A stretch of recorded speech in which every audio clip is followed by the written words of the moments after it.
మనలో తినడానికి తిండి లేని వ్యక్తులు కూడా ఉన్నారు. అలాంటి పరిస్థితుల నుంచి బయటికి రావాలి అంటే తప్పనిసరిగా అది ఒక సంఘం చేస్తేనో లేదంటే ఒక ఇద్దరు ముగ్గురు వ్యక్తులు చేస్తే సాధ్యం కాదు.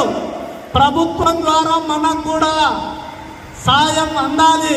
అది మన హక్కు, మన బాధ్యత. ఆంధ్రప్రదేశ్ రాష్ట్రంలో అత్యధికంగా ట్యాక్సులు కడుతున్న ఏకైక కులం మన రెడ్డి కులం. ఈరోజు అలాంటి కులంలో పుట్టి మన పేదవాళ్ళకి ప్రభుత్వాలు సాయం చేయడానికి వెనకడుగు వేస్తుంటే మనం చూస్తూ ఉంటామా? ఐక్యతతో ముందుకు పోయి మన హక్కును సాధించుకునేందుకు ఆంధ్రప్రదేశ్ రెడ్డి సంఘం ఎప్పుడూ మీకు తోడుగా ఉంటుంది. మనందరం కలిసిపోతేనే ఏదైనా సాధించుకోవచ్చు. ఈ వేదిక నుంచి రాష్ట్ర ప్రభుత్వానికి కానీ రెడ్డి సామాజిక వర్గం నుంచి ఎన్నికబడిన రెడ్డి ఎమ్మెల్యేలకు కానీ నేను ఒకటే విన్నపం చేస్తున్నా. ఈ విన్నపాన్ని మీరు చులకనగా చూస్తే భవిష్యత్తులో పోరాటాలు ఉధృతం చేస్తాం.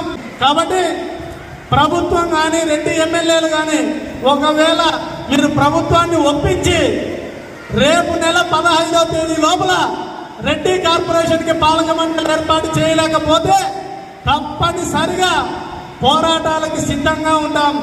ఇదే డెడ్ లైన్ అని ఈ సందర్భంగా బేతంచెర్ల నుంచి ఈ రెడ్లందరి మధ్య నుంచి ఆంధ్రప్రదేశ్ రెడ్డి సంఘం ప్రభుత్వాన్ని ఎమ్మెల్యేలను హెచ్చరిస్తోంది.